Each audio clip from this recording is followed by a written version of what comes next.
Welcome back to the channel and welcome back to another edition of Premier League predictions. This is, of course, match week 10. My name is Chris Cowlin and I am today joined by Gareth McGuinness, of course, channel regular.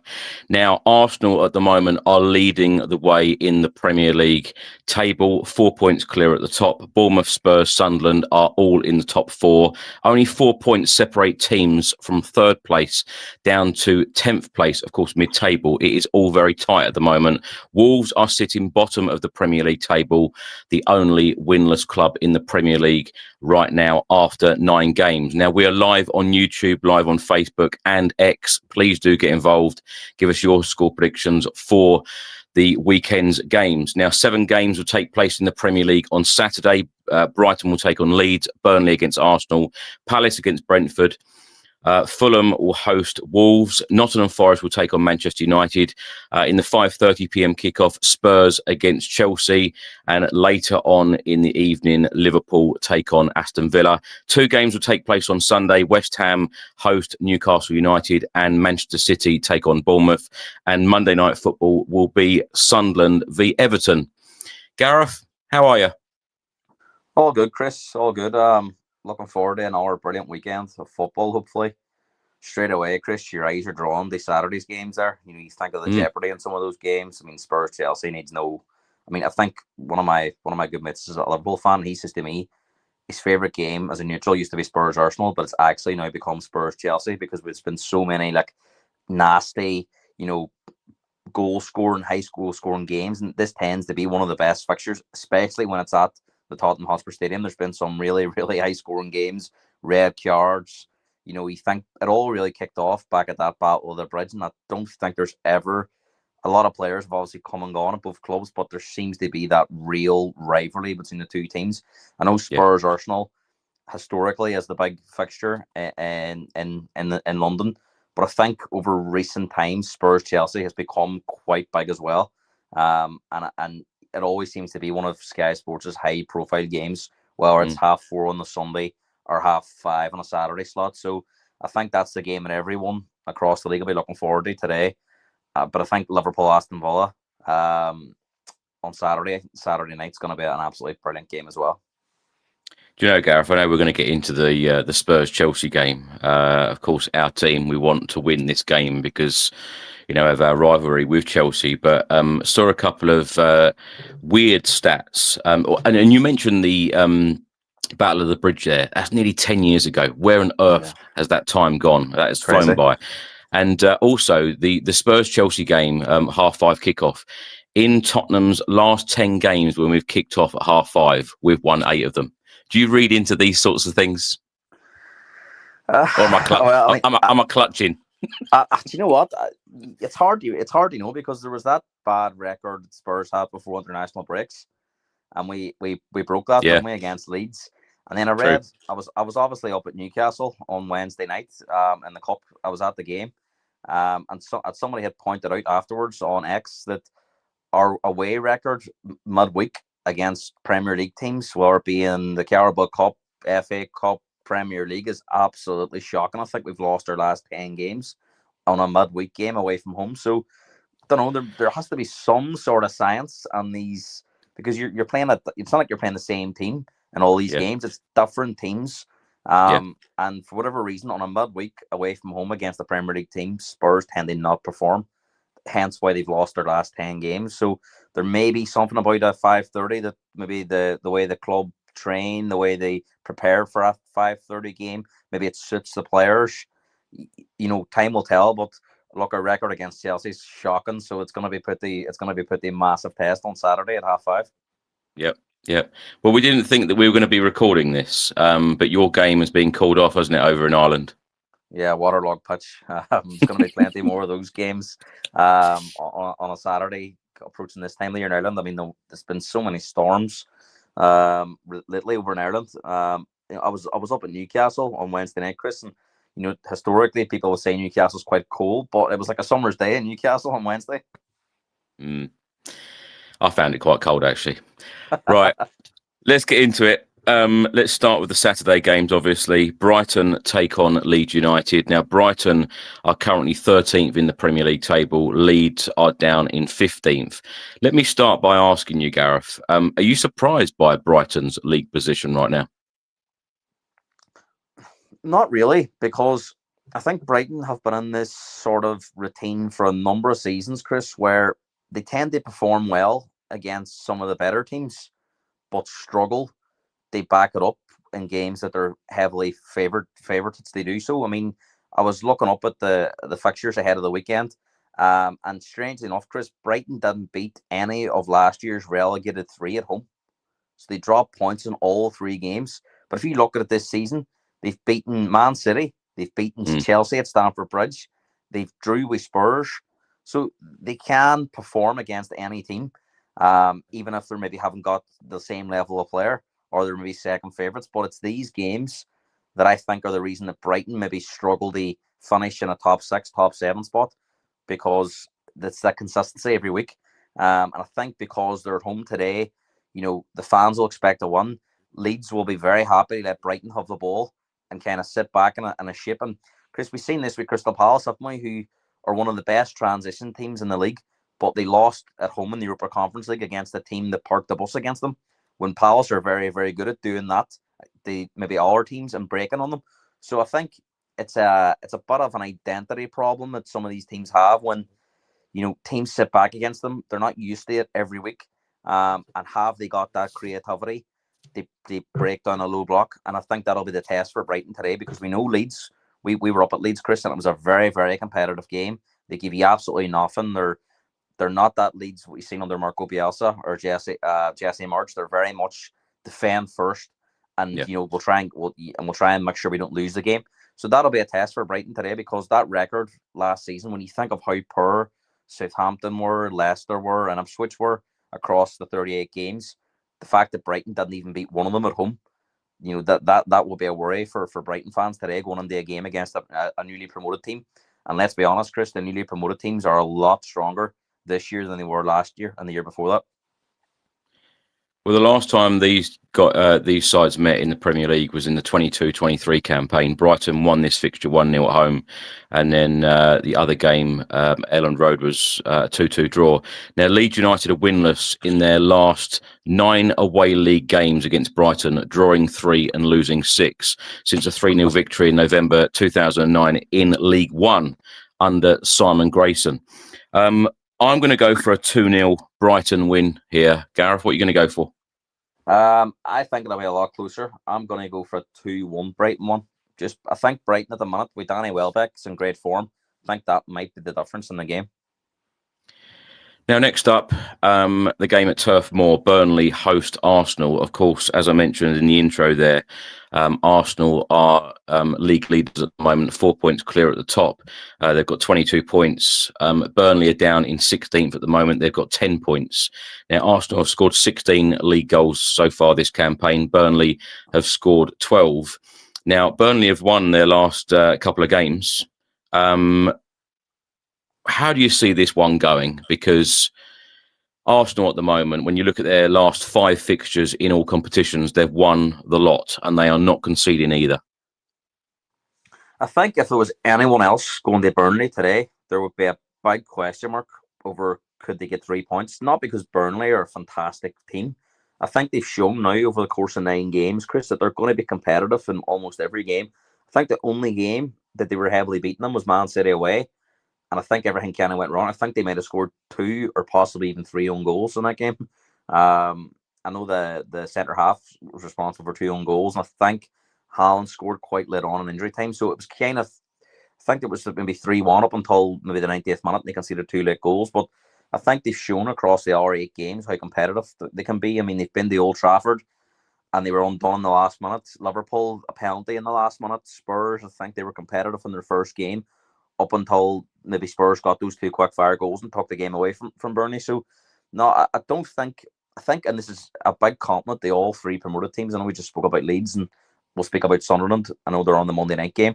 I think they're a credit to how the managers have done them a lot of justice. I think they've made them very, very difficult to beat. And I don't think anyone looks at Leeds Burnley and Sunderland at the minute and think, oh, that's going to be an easy 3 points. So, true. Arsenal have been very, very solid, Chris, at the back.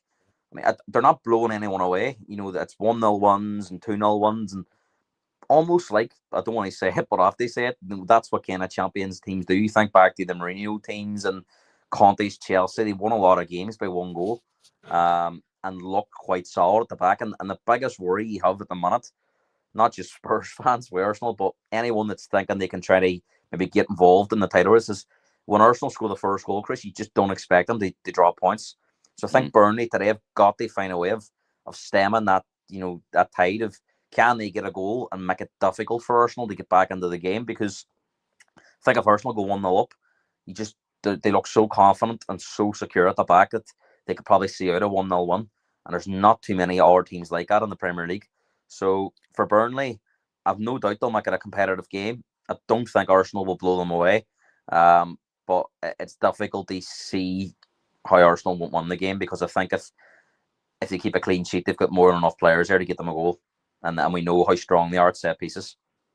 Yeah, absolutely. The last time that these two sides met at Turf Moor was back in Feb 2024, and Arsenal won the game 5-0 away from home. Now, Burnley have won just one of their last 18 Premier League games against Arsenal, drawing 4 and losing 13, picking up a 1-0 victory at the Emirates back in December 2020. And Arsenal are unbeaten in their last 11 away league games against Burnley, winning 6 and drawing 5, since a 2-1 loss back in December 1973 under Bertie Mee. Gareth, I know you say you're not expecting them to blow them away. I'm going to go for a 3-0. Sadly, I'm going to go for a 3-0 Arsenal win. Yeah, I can see why maybe you think that that would happen, but I do think they are missing a couple of players. I'm not sure Odegaard's back yet, and I think Martinelli's picked up an injury. I think Martinelli would be a big miss for them. I think if Burnley can keep it tight and maybe punch a goal, it'll ask a different question of Arsenal. I know they came from behind against Newcastle, but most of the games Arsenal play this year, they found themselves in front. So, do Burnley have the quality? I'll be lying if I says I believed in them, but I do think they'll be tight. So I'm going to go for a 1-0 Arsenal one. Right, next up, Crystal Palace take on Brentford at Selhurst Park. We've spoken a lot about Oliver Glasner and the job that he's done at Crystal Palace. He's been unhappy this week because of the scheduling, where Crystal Palace have got to play 2 games within 48 hours, and rightly so that he's unhappy about that. Crystal Palace at the moment are sitting in 10th, Brentford are 11th, so this is officially a mid-table clash. Crystal Palace with a very impressive midweek win at Anfield, beating Liverpool 3-0 in the League Cup. And Brentford obviously beating Grimsby Town 5-0 away from home, something that Manchester United certainly couldn't do. How do you see this one going? It's an interesting one because we spoke so glazingly about Crystal Palace and Oliver Glasner and how well they've been performing. But before that Liverpool one midweek, it had been a few weeks without a one. You think they were on that brilliant run, and Everton managed they beat them. Then the international break, they've stumbled back from that. The loss in the Conference League. They've had a couple of draws, and then I think that was a massive win against Liverpool. And they won in the manner they've done will definitely bring that confidence back that they had pre that international break a few weeks ago. Brentford, I think, Chris, have been the surprise package. I think a lot of people, including us, thought that Brentford could be in for a really, really tough season. But credit to Keith Andrews. I mean, he has not let any of outside the media and the negativity transmit to Brentford. You think about the players they've lost. Thomas Frank leaving, that was a very stable club that they had there. And for the first time since they've been promoted, I think this was the first time he really questioned, would this be a big sticking point for Brentford? Could they cope without the players they've lost? Could they cope without Thomas Frank? And I think they've been absolutely brilliant. I mean, some of their performances against so-called better. I mean, they blew Liverpool away. 3-2 was a great result in the end for Liverpool. That could have been a lot more for Brentford. Beating Man United at home 3-1. Drawing with Chelsea 2-2 at home. I think they give Man City a proper game despite losing 1-0. So I think Brentford have shown they can compete with anyone. And we know how dangerous they are at set pieces. So it's a tricky game for Palace today. I'm sure Oliver Glasner will have the players, up for this game and don't be taking Brentford lightly. I mean, I've actually forgot his name now. Is it Kadori or Kabori? The fella can throw the ball 38 yards. I mean, that is an absolute weapon that Brentford have, and they will utilise that as much as possible. So, very intriguing game. I don't think there'll be many goals in it, Chris. I think it'll be quite tight. What do you make of this new, I say new tactic? It's a very old tactic, 80s, 90s football of these long throws. But at the start of the 25-26 campaign, every single team seems to be, long throws and the real emphasis on these set pieces. Well, Chris, I seen a stat, and this isn't including throw-ins or free kicks. Over the first 9 weeks of the Premier League, 19% of all goals have come from corners. So almost a fifth of goals have come from corners directly.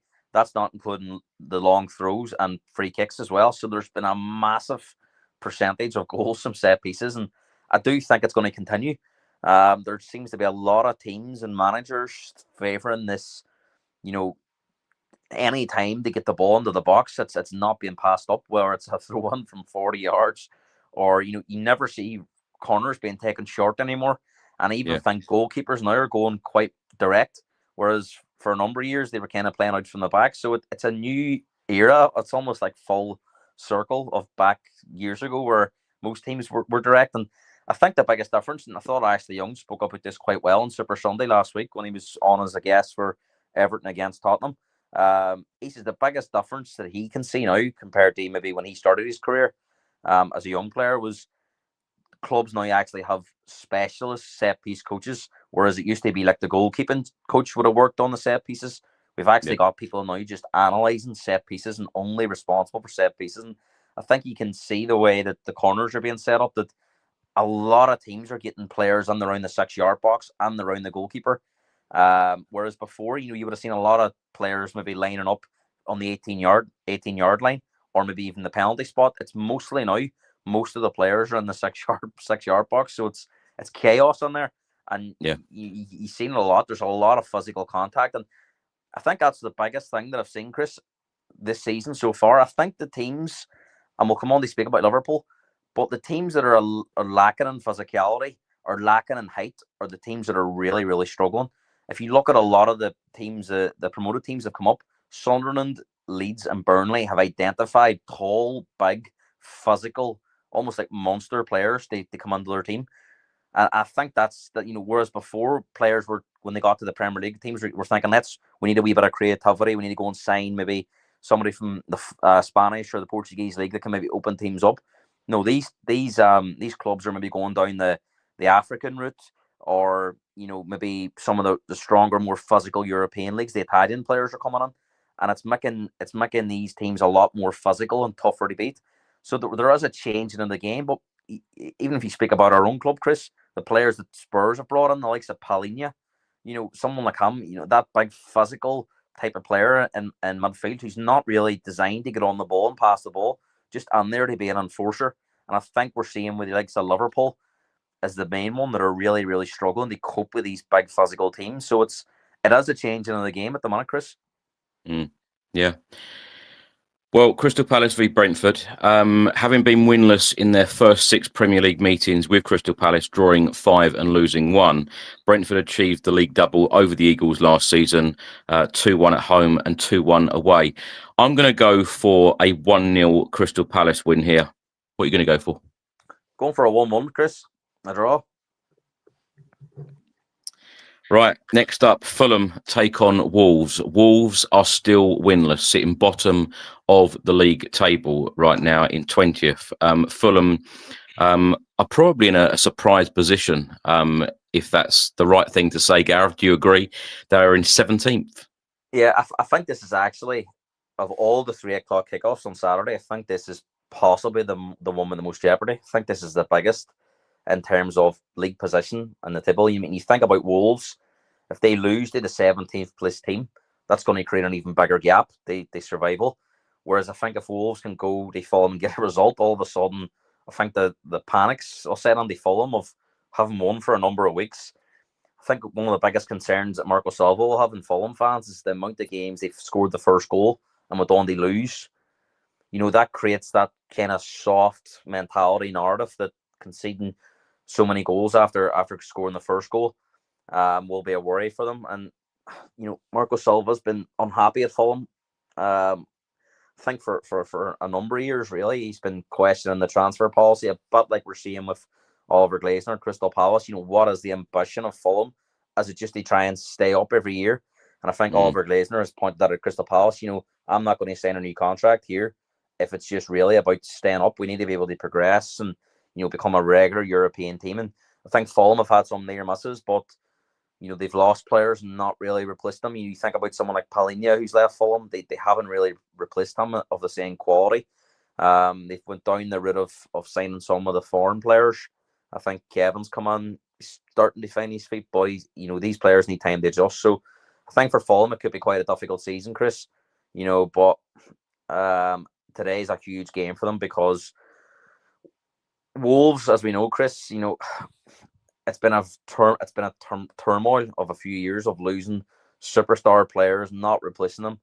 I mean, you do wonder, a bit like with Southampton when they lost all those players like Gareth Bale, Walcott, Ward-Prowse, Luke Shaw, all those, eventually it catches up. And Wolves fans, I think, are probably fearing the worst this year. But I think if they were to go and win at Fulham on Saturday, I think it would be a huge result for them. But I do think there's a possibility of it. I mean, it was ugly scenes at Molineux last week when Burnley scored that late goal. It felt like a real dagger for Wolves, against the team that they would have been looking at as possibly getting 3 points. And for the first time, we've seen that unrest creeping on between manager, players, and the fans. It was only 4 or 5 weeks ago, Chris, we were on here about Vitor Pereira having pints with the fans in the bar. I mean, that's all stopped now. So let me mention that, Gareth, actually, because let's go back a little bit, because the 1-1 draw at the Tottenham Hotspur Stadium for Wolves, and let's face it and be honest about it, we were lucky to get a draw that day. Wolves, they probably should have picked up their first 3 points of the season. Now, since then, they've drawn 1-1 at home against Brighton, and then from there, they lost 2-0 away at Sunderland. That game that you mentioned last week, losing 3-2 at home against Burnley. Now, if you're going to pick up points in the Premier League, you would hope that they would be against the newly promoted side. So that's where the fans must be very frustrated. And of course, midweek, they lost in the Carabao Cup 4-3 at home against Chelsea. Now, you mentioned there about Victor Pereira and the new contract and everyone blaming, or the Wolves fans certainly blaming the board and being very behind the manager. It looks like things have turned now where, some fans are now against the manager. And of course, last week as well, the goalkeeper Sarr actually came out and the stewards tried to get the fans away. And the goalkeeper actually said, no, look, I want to talk to the fans. If you didn't see it, go and watch it online. But, fair play to Sarr actually confronting the fans and saying, look, this means a lot to me. And he actually said to the fans, look, I don't talk to my wife and, I'm very grumpy over the weekend if we don't win and we don't get a result. Fair play to a player coming out and doing that. Where do you see Wolves going from here? Do you think that they will end up getting relegated? Because as you mentioned, they keep selling their best players. Yeah, I think today's a massive game, or the game against Fulham is going to be a huge game for them, because if they find a way to get beat against Fulham, it looks like an almighty task to try and claw points back. Where would it leave the manager? The only saving grace if they lose to Fulham is there's one more week before an international break. Would he get an hour opportunity next week to get a result? But I think over the course of the next 2 games, that will be it. I think Wolves may look to try. I mean, at the end of the day, they can't replace all the players, Chris. I didn't agree with the contract decision at all. I'm all for backing a manager, but I think when you're on such a bad run and you've started the season so poorly, it puts you under unnecessary pressure to do that. And it was secret for. In fairness, though, Gareth, I don't think that they thought they were going to get to the 1st of November and still be winless. No, maybe not, but I think it was just something that didn't need to happen. I thought they could have left that a bit longer and see, because now we know Wolves are struggling financially anyway, and that's why they've had to sell so many players. They're now going to have to, if they do believe that they have to change managers, then they have to pay him off and bring somebody else in. And the worry that Wolves will have is if they let it go on too long, how do you attract a new manager in? Because there's virtually no opportunity to stay up. Who's going to want to take on a job that they've got virtually no chance of success on? So I think over the course of the next 2 weeks, I'm not sure who Wolves have next week, but today you feel has got to be the start of a revival against Fulham, and let's hope. Yeah, I like Wolves. I like I like how they try to play football. They've produced a lot of good players, and I think it would be a must for the Premier League if they weren't involved. So fingers crossed today Wolves can at least get something out of that game against Fulham. But it's hard to sit here and see it coming. Hence why I'm going to go for a 2-1 Fulham win. Yeah, I think those scenes last week just all's not well. I think when you see scenes like that, yes, you might say there's passion involved, but are they all singing off the same sheet? You know, the manager seems to be very angry all the time, and I think Saturday's game against Fulham could be the end of it, to be honest, for the manager. So I'm going to go for a 3-1 Fulham victory. Right, Gareth, next up, Nottingham Forest take on Manchester United. Of course, Sean Dyche has replaced Ange Postecoglou. Now, since then, Dyche got his first win as Forest boss, 2-0 against Porto, and then last time out, losing 2-0 away at Bournemouth. Now, Manchester United have won their last 3 matches against Sunderland, Liverpool and Brighton. Man United seem to have turned it around. Will it be a fourth successive win for them at the City Ground? Well, I think today will be another test for Man United, because we know Nottingham Forest have been have had a very, very poor start to the season. They've changed managers on 2 occasions. Sean Dyche is now in the hot seat. Yeah. The question mark for Man United was, can they follow up victory with victory with victory? You know, they got that one against Sunderland. Then Liverpool came around. We actually spoke about this, that we fancied. We were at the game that day, the Spurs Villa. And I think everyone in the pub after was like, fancy United to get a result today, because Liverpool were conceding so many goals, and that result didn't shock me one bit. But I thought the big test would be, could they follow it up against Brighton? They did.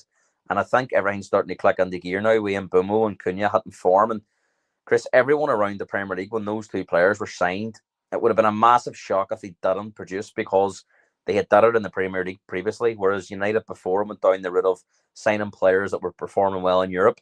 But could they necessarily come into the Premier League and do it? And we've seen this happen, Chris, with Xavi Simons, that he was doing brilliant in the league he was in, but it's taken a lot of time. And as of yet, so far, he looks like a real disappointing signing. Is he going to be an our Jadon Sancho, an our Anthony? And I think United have looked at that and go, we need to sign Premier League proven experience. And Cunha got his first goal last week, but he had been playing quite well. You could sense that goal was coming, and Mbeumo was scoring a lot of goals for them. So, you know, they've got goals in the top end of that pitch, and I think you're now starting to see Amram tweak the system a little bit. The players are believing, and it's crazy, Chris, what ones can do for confidence. Players start believing when they start seeing things, and now that the manager's asking to do certain things because they're winning, it becomes easier. And look, they did a real job in Brighton last week, and I know the game finished 4-2 in the end, but they were 3-0 up and they took players off. And I think that'll be the one worry for Ruben Amorim and United fans, is we've seen it in a number of games this year when they've made changes, they bring players off the bench. Performance levels have deteriorated. If they can keep their first 11 players fit, they're gonna be a force, because they've only got that one game a week they prepare for, and that makes a massive difference when all your rivals are playing 3 times the amount of games. But today's another big test away from home. Regardless of how Forest have been performing, we know it's a difficult place to go. We know Sean Dyche teams are hard to beat. And the last time United had a challenge like this was Brentford away, of going to a team where they're going to maybe go direct, go long ball, set pieces, and they crumbled at Brentford. So it's another money test today. And I think if they come through that today, they'll go into that game next week at Spurs, who they've had a real poor record against recently, but they'll go into that game full of confidence, knowing that Spurs have been pretty poor at home. Gareth, just quickly, I know we're limited for time. Is Sean Dyche the correct appointment there? It depends what you're looking for, Chris. If it's for stability, then 100%. I do think it reduces Nottingham Forest's chances of being relegated quite a lot, because I think Sean Dyche is very, very pragmatic. He's very organised. He'll make them difficult to beat. And with the way Wolves and West Ham are performing at the moment, they're not picking up points at all. So you're really looking at 1 hour team at the minute going down. And I think if you compared Burnley, Leeds, Fulham, Nottingham Forest, I think Forest have better players and they have the best manager out of those teams that can navigate a dogfight. So no, I think Forest will be fine. And I actually have a feeling the Forest could get on today. I think the United struggle against teams that'll play the way Forest and Sean Dyche will play today. I think United suit playing the likes of the Brightons, and Liverpool's more so than they suit playing the likes of a Forest or a Brentford. Gareth, I'm going to go for a 2-2 draw. What are you going to go for? I'm going for a 2-1 Forest 1. Right, Tottenham Hotspur take on Chelsea on Saturday, 5:30 p.m. kickoff at the Tottenham Hotspur Stadium. Thomas Frank has confirmed that Christian Romero, Destin Udogie and Wilson Odobert are all fit and available for this clash against Chelsea. Spurs are currently in 3rd place in the league table and Chelsea are down in 9th. Now, Gareth, of course, Spurs went out of the Carabao Cup on Wednesday. Last weekend, though, it was a good professional performance from Tottenham. Set pieces galore, 3-0 away win at Everton. And Chelsea, last time out in the Premier League, lost 2-1 at home against Sunderland, but they did win their Carabao Cup game midweek, 4-3 against Wolves. How do you see this one going? And it's fantastic news, isn't it, from Thomas Frank, that the fact that captain Christian Romero is back. Huge game on Saturday at 5:30. There's a lot of, we spoke about the Fulham Wolves game, Chris, the jeopardy involved here. I think there's a lot of jeopardy involved in this game because it's no secret that both managers haven't got the full backing of the both fan bases. I think there's still a lot of Tottenham fans questioning Thomas Frank. There's a lot of question marks from Chelsea fans, and there was so last year as well about Maresca. I think both these clubs this season have had steps forward, but then they've had our games where they took steps back.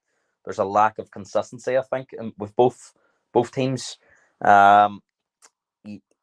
Just on Chelsea, Chris, I think you don't know what you're going to get with Chelsea from week to week. I think that's a massive problem for the manager. I don't think he knows his best team because he's got so many players, especially in that attacking area. He chops and changes it quite a lot, and we're seeing Arne Slot at Liverpool now. He's got more attacking options, having the same problems. And Chris, sometimes I know we speak about it as Spurs fans, squad depth, but sometimes too many players can be a negative as well, especially so many players at a similar level. I don't think Chelsea have two outstanding wingers who have them spots nailed down every week. I think there's 4 or 5 players of a very similar level. So constantly the manager's trying to chop and change. They find his best too. And I don't think that helps with fluidity in the final third. We're seeing the same, Chris, with Thomas Frank. 1 week it's Odobert, the next week it's Johnson. Kudus has nailed down that right-hand side spot. We've seen Tell play through the middle. We've seen Richarlison play through the middle. We've seen Miani play through the middle. So I think there's a lot of similarities with both teams this season, and it's reflected in the results. Yes, Spurs have picked up more points than Chelsea, but you look at a lot of the games that Spurs have played on. Some of those results were fortunate, like you pointed out, the Wolves game. But like you say, coming into this game on Saturday, the fact that Romero is back is a big one. Udogie, I think, is back as well, which is going to be massive for balance on that left-hand side. Odobert was out for a short time, but he looks to be back as well. So he's got more options. I'll be fascinated to see what Thomas Frank does come 4:15 on Saturday with the team selection, because Danzo hasn't put a foot wrong. Yep. Does Danzo automatically come out of the team because Romero's the captain and seen as a better player? That's a big call for the manager, because if Romero comes in and he's not 100% match fit and makes a mistake, then the manager has to take the responsibility for that. Will he change his system? Will he go with a back 3? Because we've seen him do that in the PSG game. I think at the minute Spurs are crying out for a change of system. Would that help today? Would that catch Chelsea off guard? I think that would be a massive one, a massive call. But I think both managers have huge calls they weigh up in their head before those lineups are announced at 4:15 on Saturday of the team selections, because I think team selection is going to be key for this game for both clubs. Gareth, how would you describe Thomas Frank's time at Spurs so far? Because he's definitely brought a calmness to the side, and of course made us a team a lot more difficult to beat than Ange Postecoglou's Tottenham last season. But of course, in that final third, it does worry me. It does worry me a lot, the fact that on Wednesday against Newcastle, we had Richarlison up front. It didn't look like we were going to score. Then, of course, he changed it. Mawani and Tell were then playing up front at the end of the game. I wasn't convinced by them. Is it fair to say that the number one priority in the next transfer window, whether it be January or in the summer transfer window, that Spurs really do need to strengthen in that final third? Because we cannot keep relying on the magic of Mohamed Kudus. He has been a fantastic player, an outstanding player for us since signing in the summer from West Ham. And of course, you've mentioned João Palhinha as well. He's been fantastic for us. But in that final third, do the players that we have got, do they excite you? Well, funny enough, we had this conversation a few days ago, didn't we? Who are the exciting players at Tottenham? And I think one of the names that keeps coming up, Chris, is Mickey van de Ven, who's the centre half.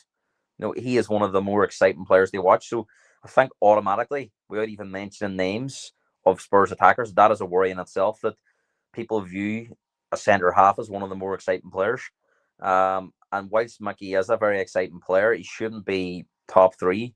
He shouldn't be the first name comes into your head after Mohamed Kudus. And I think that the problem that Spurs have had, Chris, and we've seen this with the recruitment over a number of years, where there's a reluctance to pay what maybe seems over the odds for a top player, and we've kind of tried to replace that with maybe buying two players for the same fee, and that has backfired so much, not just under this regime but previous regimes, where we've ended up letting players go for peanuts who, after maybe various loan spells, haven't done anything at the clubs they were sent to.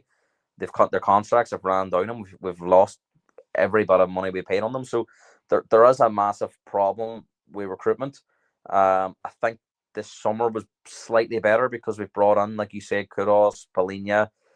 The most disappointing one was Summons. So far, we haven't seen enough. And the most worrying thing, Chris, is we haven't seen any signs that that's going to change in the near future. We haven't seen any glimpses of Summons. They think, do you know what? Maybe in a couple of more weeks. You have? I have. I've seen some glimpses of Javi Simmons where I do feel excited about him going forward, but I do feel like he needs to work on his physicality, upper body strength, certainly. And it's funny because if you haven't listened to the embargoed press conference that came out Friday, 10:30, Thomas Frank, he seems to be very, very confident and adamant that we will get the best out of Javi Simmons, and we will see, the player that we all thought that we bought. I know some players, when they come to the Premier League, they don't hit the ground running, but we do have quite high expectation of him. I have seen glimpses of, I'll give you an example.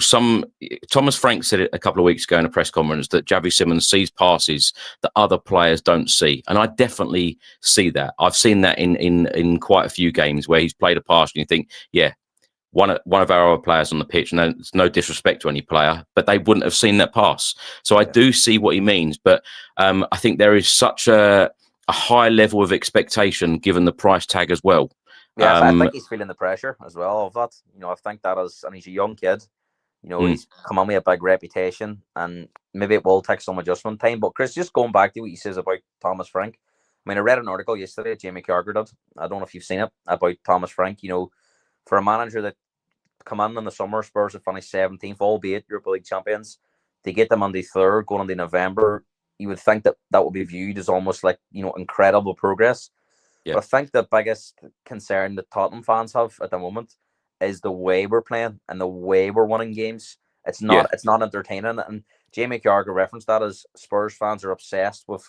It's not just about winning games. They want to win games playing a certain way. So maybe that is something that Spurs fans need to move away from. But I think it's difficult, Chris, because I know you're a few years older than me, but I've always grown up with maverick, exciting Tottenham teams that maybe didn't win trophies, but they were always exciting to watch. And I've spoken to some Spurs fans recently, and they says that you don't enjoy going to the games as much, even if they do maybe pick up the odd one.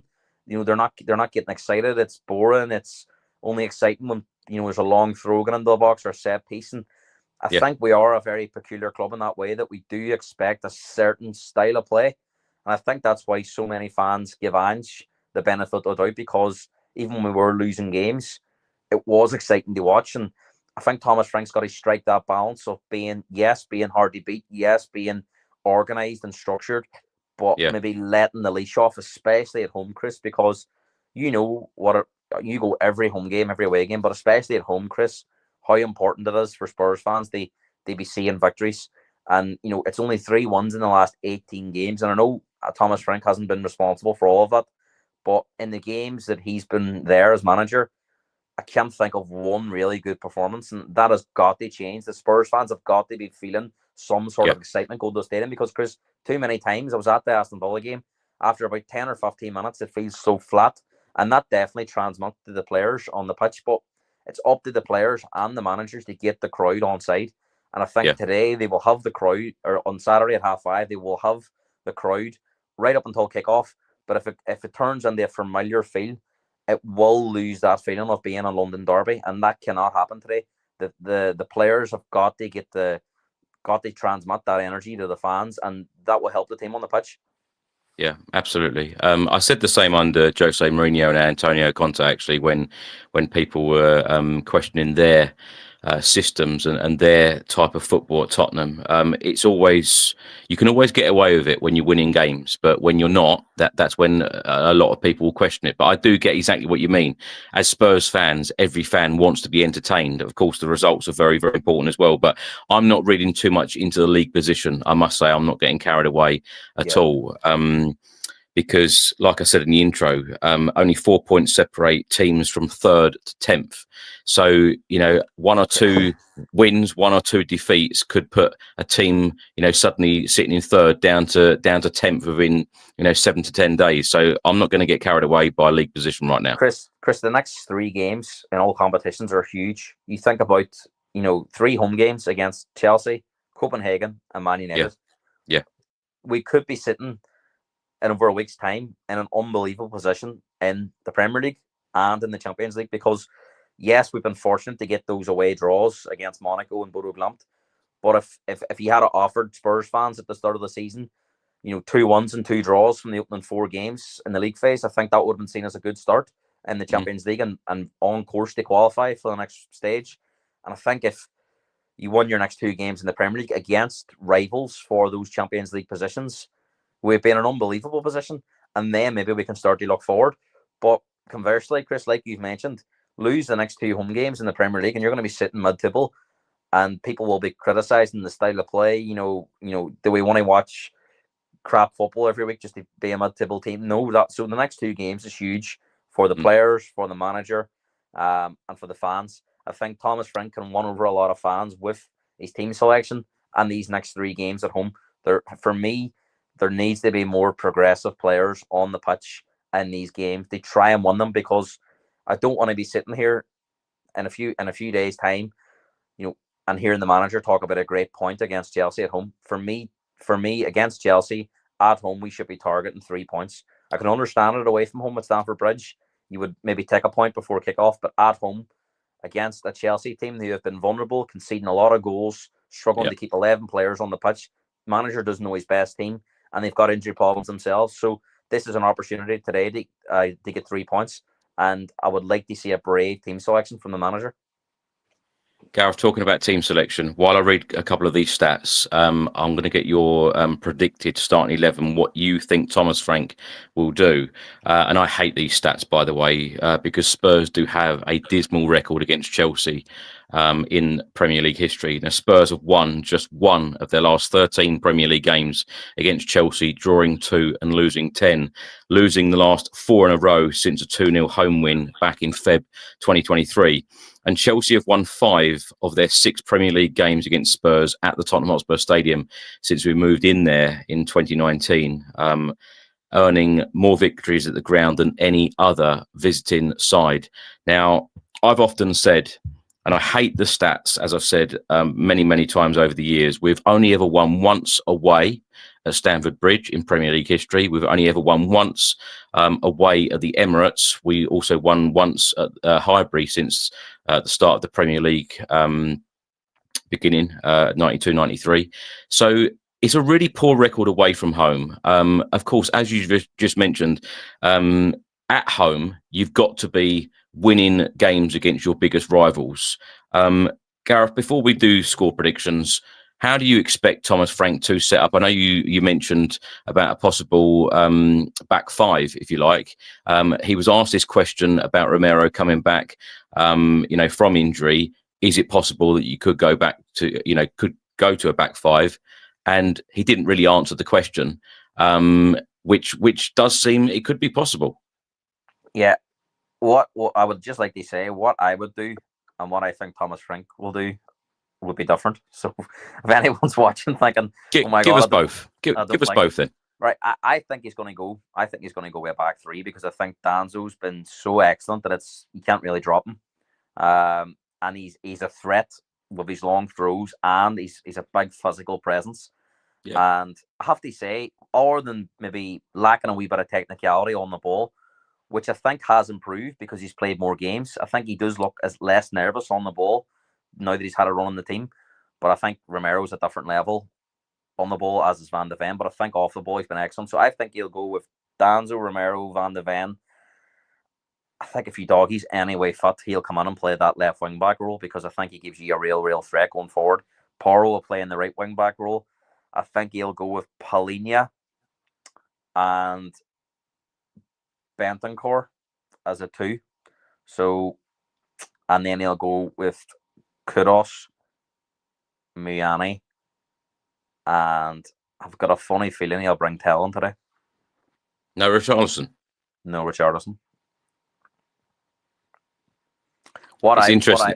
It's interesting, Gareth. Sorry, I was going to say on Friday afternoon, it's interesting how the Spurs media team put up a post of Richarlison scoring two fantastic goals, top bins, and most of the replies from the Spurs fan base were, "Please do it in a game. Why doesn't he do it in a game?"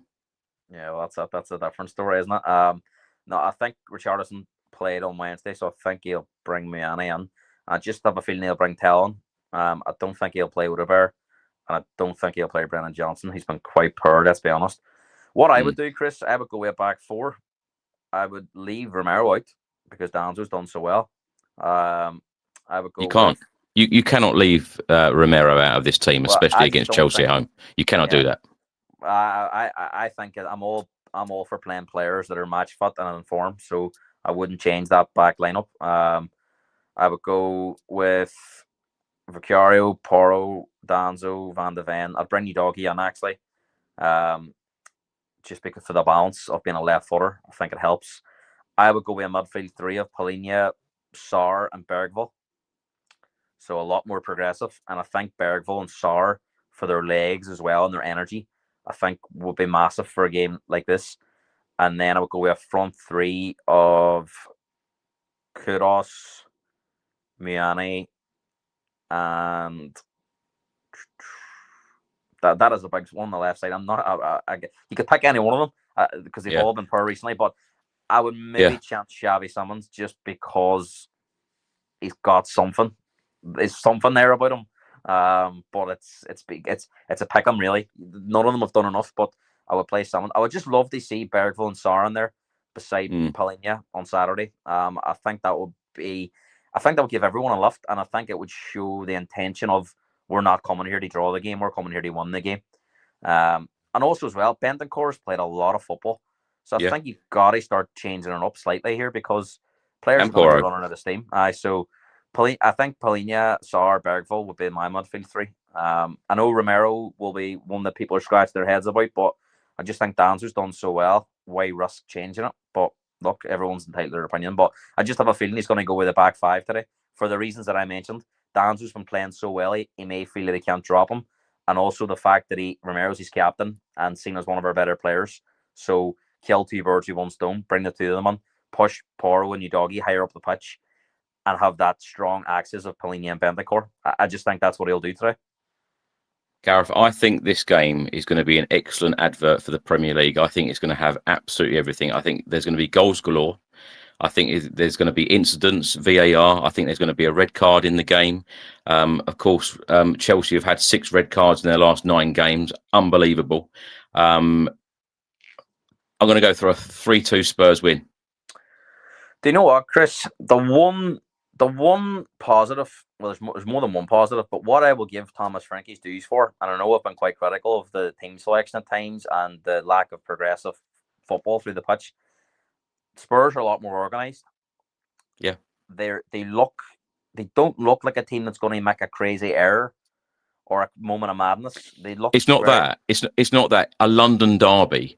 Crazy things happen. We've seen this many times. But if you look at both teams today and you look at that record that Chelsea have, I think Chelsea are more likely to have a moment of madness in them than Spurs. So I think Spurs today, if they can keep 11 players on the pitch, don't give away any sloppy goals, they'll win this game, because I don't trust Chelsea to keep a clean sheet. I think they're quite vulnerable, and I also think they're quite petulant. And it's often going into these games over previous seasons. Spurs have been the team that you sense have vulnerability in them. I think that's kind of switched today, and credit to Thomas Frank for that. So I do think Spurs are the favourites today. I don't think it'll be a pretty watch. I do think it will be making sure that we keep clean sheet and making sure that we're difficult to break down, and knowing that Chelsea are going to struggle to keep a clean sheet. So I'm going to go for a 1-0 Spurs 1. Okay. Let's hope the crowd are up for it as well. Yeah.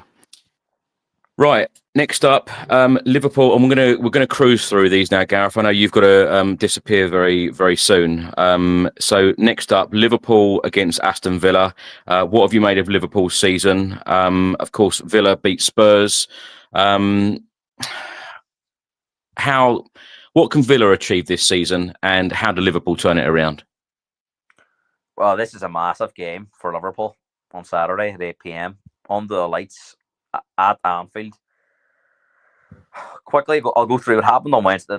I thought that was absolutely disgraceful what the manager did on Wednesday. I mean, I was at the airport on Wednesday morning going to Newcastle for the Spurs game, and somebody I know from lives quite close to me was taking his daughter over to her first Liverpool game against Crystal Palace, and for that team selection to be put out with absolutely no firepower on the bench, it was like basically there wasn't one recognised first team player even on the bench. It was all youngsters.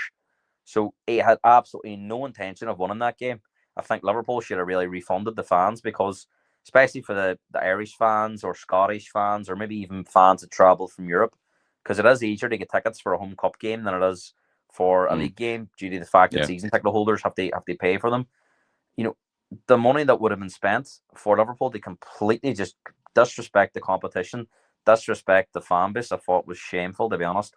And there's a part of me today that hopes that backfires and that Villa go to Anfield and get a win, because that would completely not justify what happened on Wednesday. You know, the managers put all his eggs on this Villa game, to try and stem this flow of defeats. 6 defeats in 7. Aston Villa have won 4 games in a row, and they've been quite unconvincing in those. I mean, the game at the Tottenham Hotspur Stadium I was at, Chris, and it was a very, very poor game. If it had a finished a draw, I don't think either team could have complained. Villa won it in the end with 2 strikes from the edge of the box. But it was a game that lacked quality. But they are in good form, and that will worry Liverpool that going into this, that they look so brittle in confidence. They look an absolute bomb scare at the back in terms of anything that goes into the box.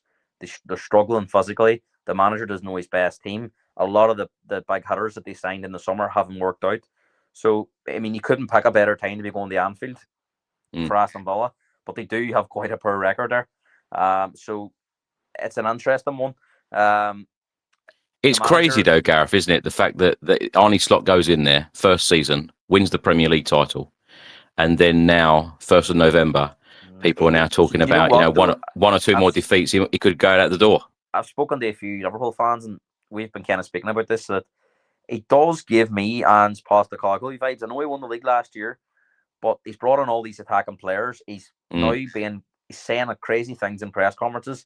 He's repeating that he won't change. He's going to be going all out attack because that's what suits the players. He's not going to change it. They're not going to become more defensive. he said on his press conference that he doesn't think that they were bad from set pieces against Brentford when they clearly were.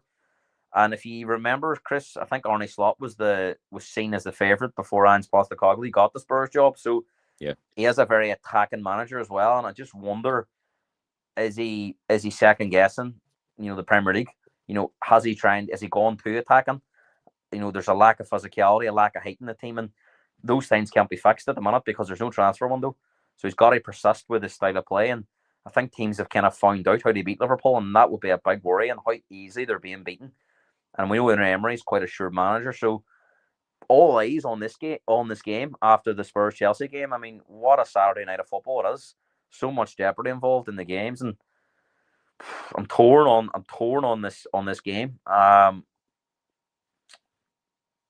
think to be honest, Chris, Arne Slot's got 3 games to save his job. Aston Villa at home, Real Madrid at home, and Man City away. I think if he loses all 3 of those games, that will be it during the international break. I don't see how a manager can survive at Liverpool losing 9 out of 10 games. 3 tough games. And he hasn't really got any excuses in terms of injuries. They haven't had that many injuries. So, I don't see how they could justify giving him any more time. So I think it's a huge 3 games for Arne Slot. As you mentioned, they're all 3 losable games. I'm leaning towards a draw tonight in this game. Yeah, I'm going 1-1. Yeah, I'm going to go for a 2-2. Yeah. Aston Villa, by the way, I said that they won away at Spurs. Obviously, they did, but they've had a good couple of weeks. They beat Burnley 2-1 at home, beat Spurs 2-1 away, and most recently beat Manchester City 1-0 at home. And like I've always said, Emery has done a fantastic job at Villa. Very quickly, Gareth, I'm sure that they will be aiming for those or be certainly in and amongst those Champions League spots at the end of the season. Yeah, I think they will, but I don't think they're good enough. I think they'll be targeting the Europa League like we did last year. I think that'll be their best chance of a successful season. I don't think they're as strong as Newcastle or Spurs or Man United with 1 game a week, and possibly even Chelsea. I think Villa will struggle to get into the Champions League via the league. I think Europa League will be their best opportunity. And I have to say, based on the strength of that competition, I think it's even weaker than last year when we won it. So I think they've got a great chance of going far in that. Gareth, we're going to wrap these 3 games up very, very quickly. So just give me your thoughts on these. West Ham against Newcastle. What have you made of Nuno going in there? Is it a tougher job than he probably first thought? And Newcastle, what I want to ask you about is the fact that they made 8 changes against Spurs in the Carabao Cup, but just still showed how much quality they have in that squad. Yeah, I think on West Ham, Chris, Nuno jumped back in too quickly, a bit like Ange Postecoglou did with the Forest. I think he should have looked at West Ham, and I don't think anyone can save West Ham this season. I think they're doomed. I think Jamie Carragher done a really good piece on them about the lack of energy, the lack of legs, the age of the team. I think in the Premier League this season, it's going to be very tough for West Ham to get results. And it's, Chris, you always think there's a way to lose football matches. How many games have West Ham been badly beaten them? And there's not been too many games in the league this year where teams are being swept aside. A lot of the games are quite tight. But if you look at West Ham's results, a lot of the games they've lost, they've been beaten quite heavily in. So that is a big worry.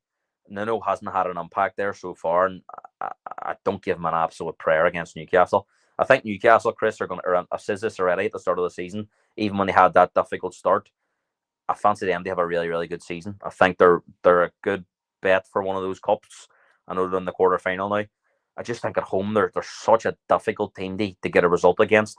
I know they've lost a couple at home, but I think they should have won some of those games. I think the big striker, Walter Matthäus, settled on brilliantly. They're not missing Isak, and I think that's a credit to them that no one's talking about Isak leaving Newcastle. Everyone's talking about Isak struggling at Liverpool. So that's a massive credit to them. I think Eddie Howe, Chris, is a brilliant, brilliant coach. So underrated at Bournemouth. I think, I know England will be are quite happy with Thomas Tuchel, but I think after the World Cup, Eddie Howe will be the one that they target. For long-term England success, I think Eddie Howe is the manager that England probably want. That wouldn't surprise me if he went there. But the only thing I would say is he's quite a young manager still. for being involved quite a long time, and he may still feel that he's a lot to give to a club team. And if I'm in Newcastle now, I mean, I'm tying Eddie Howe down to a massive contract, an even bigger one, because, you know, if anything was to go wrong at United, we hammer him. I think that's been, you know, yes, he's on a good run now, but if that was to go south again, or, you know, Liverpool were to make a decision with Arne Slot, you know, Eddie Howe would be top of the list.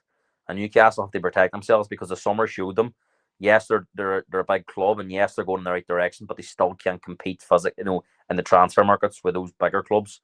And I mean, if Eddie Howe had an offer from one of those two, would he be tempted to go? But no, I think he's a fantastic coach, and I do think Newcastle will be a top 4 team this year. And I think they'll get a big one against West Ham on Sunday. So I'll go for a 3-0 Newcastle one. Yeah, I'm going to go 2-0. Manchester City against Bournemouth is the other Sunday match. Now, City at the moment are sitting in 5th. Bournemouth are 2nd. I know we've spoken a lot this season about Andoni Iraola and the job that he's done at Bournemouth. Absolutely fantastic. Can he continue this with Bournemouth? What can they achieve this season? And, of course, I've got to ask the question. Although Arsenal are sitting 4 points clear at the moment, surely City are still in the title race. Man City are still in the title race as long as they don't get caught adrift from Arsenal and Erling Haaland stays fit, because he's scoring that many goals that he can kind of catapult them into that title race. But I don't know, Chris. I think there's a massive reliance on Erling Haaland at the minute at Man City, and I don't think over the course of a season that's sustainable. I think Man City they'll be top 4, no question. But I think this is a very difficult game for them on Sunday. Bournemouth, we know, against the bigger clubs, cause them a lot of problems. We know how good they are in transitions. Semenyo looks to be the next big player to leave Bournemouth, possibly in the summer. And I think Bournemouth will be nervous. I mean, if they go and win this game on Sunday and Arne Slot loses at Villa, gets hammered by Madrid and loses at Man City next week, I mean, Iraola will be one of the top names linked with the Liverpool job if they were to make a change as well. And I've spoken to some Liverpool fans, of a lot of Liverpool fans that are midst, and they've all said if Arne Slot was sacked, Andoni Iraola would be their number 1 choice. So that will worry Bournemouth fans, because we spoke about Eddie Howe there, Chris, but I think it's probably more difficult to get Eddie Howe to Newcastle than it would be to get Iraola out of Bournemouth, because there's just no comparison. And I don't mean to disrespect Bournemouth, but I think Iraola would find it very difficult to turn down Liverpool. I mean, this is a monster of a football club. The players that they have at their disposal there, you know, I think he would find that impossible to turn down. And you look at the way Iraola's teams play, the high press, the transitions, the counter-attacks, the possession based. It should be a big club like Liverpool. So you're replacing Slot already, then? Well, I think I think they're going to. I think if they don't beat Aston Villa on Saturday, I don't see them beating Real Madrid or Man City, and that's the truth. So I think there's a massive opportunity there that Iraola would be courted for that job. And I mean, that would be Bournemouth have had some brilliant, they've had some brilliant players come and go, but I don't think and as well as Eddie Howe's done at Bournemouth, I think Iraola's on a different trajectory. They how that Bournemouth side were to this one. I mean, Bournemouth are capable of competing for a European place this season, but I think Iraola, he's the one, Chris, that I says in the summer I thought Spurs should have went for, because I think he's aligned the style of play that the Spurs fans want. And he would suit Liverpool's style of play as well. So keep an eye on that one over the next few weeks. If Arne Slot does end up being replaced, I think Iraola will be a strong contender. But for this game, I'm going for a 2-2 draw. Yeah, same. Wow. Bournemouth, as I said, sat in second place in the Premier League table right now. Played 9, won 5, drawn 3, and lost only 1. They have 18 points. Now, finally, Gareth, Monday Night Football, Sunderland take on Everton. Of course, Spurs beat Everton last weekend at their new stadium. 3-0, the Hill Dickinson Stadium. I must say I was impressed with the stadium, but the atmosphere needs work. Exactly the same as the Tottenham Hotspur Stadium, exactly the same as we've said over various years or many years with the Emirates. When Premier League teams move to a new stadium, it does take time before the atmosphere is there. Sunderland have had a fantastic start. Only what they could have dreamt of, really. They're sitting in the top 4 right now. They've played 9, they've won 5, drawn 2 and lost 2. They have 17 points. They've got exactly the same record in terms of wins, draws and defeats as Tottenham right now. We're only ahead of them on goal difference. How do you see this one panning out? Everton, by the way, are sat in 14th right now. Yeah, I mean, Sunderland have had an unbelievable start. I mean, you think about that one away at Stamford Bridge. We're speaking about we've only seen one Spurs one on Stamford Bridge, and they've just gone and done it, newly promoted. What an unbelievable result. I mean, and do you know what made it more impressive, Chris? They were 1-0 down after 4 minutes, and you would have been forgiven for thinking, oh my God, this could be a reality check for Sunderland because they've had such a great start. Are they going to get put in their place today by an established Premier League club? But credit to them. And I think you have to give a lot of praise to the recruitment team and the manager at Sunderland because they've identified where the Premier League is going this season. They've brought on big, physical, strong players. And Chris, physicality is massive in the Premier League this season. We're seeing I was going to say exactly the same thing. Yeah. We're seeing it with the likes of Xavi Simons and Florian Wirtz, 2 talented players who would get on the most teams in the Premier League.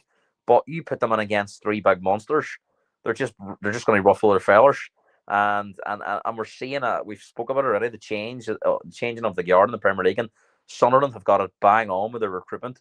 And one other thing you have to give them praise for is the amount of players they've signed and got them up to speed very, very quickly. Reflects really well on the recruitment team and the managing team and the coaching staff. So a big credit to them. And look, I've got a soft spot for Sunderland because I really enjoyed the Sunderland Till I Die Netflix documentary, and there was no secret they went through a period of 10 years of absolute chaos. But it's brilliant to see them back in the Premier League. They should be an established Premier League club. Their fans are very passionate, and look, I'd love to see them have a great season. And I think it's brilliant for Newcastle and Sunderland that they're both back in the Premier League as well. And the fact that Sunderland's doing quite well, I think, is good for the northeast of England. So look, brilliant. I think this game is another opportunity, Chris, to get 3 points. We know Everton have been quite strong at home, not so good away from home. And I think Sunderland are unbeaten at home since they've returned. So all the stats point to a Sunderland victory. Although I have to say, I was impressed with Everton against Spurs. I think, set pieces cost them in the end, but I think Everton are starting to look like the old David Moyes Everton team where they had flair players. You think about Stephen Pienaar, Mikel Arteta, that era of where they were pushing for a top 4 spot.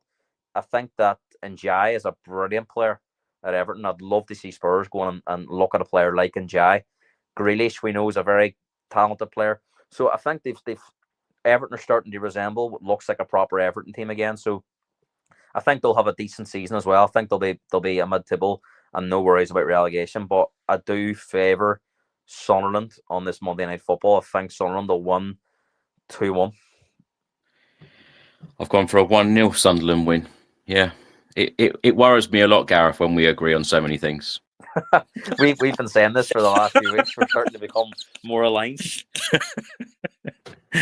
Well, Gareth, enjoy your weekend. I know your team won't be playing this weekend due to a waterlogged pitch, but enjoy your weekend. Enjoy the Premier League football on Saturday, Sunday, and of course on Monday. We will be back again next week for Match Week 11 Premier League predictions. What are you up to at the weekend? Just relaxing? Just relaxing. Looking forward to the London Derby, and then next weekend I'm coming over to the stadium to watch the United game. So looking forward to that. Fantastic. Well, thank you so much for joining me, and enjoy your weekend, everyone. Enjoy the Premier League football, and let's hope that Spurs can pick up 3 points at the Tottenham Hotspur Stadium against Chelsea. I'll be back after that game on the Spurs Chat podcast, where I'll be joined by 3 very special guests to hopefully talk about another win in the Premier League. So stay safe and well. I'll be on your podcast on Tuesday night. You will indeed. So I'll see you then. Yes. We'll see you Tuesday, Gareth. Thank you so much, everyone, and come on, you Spurs.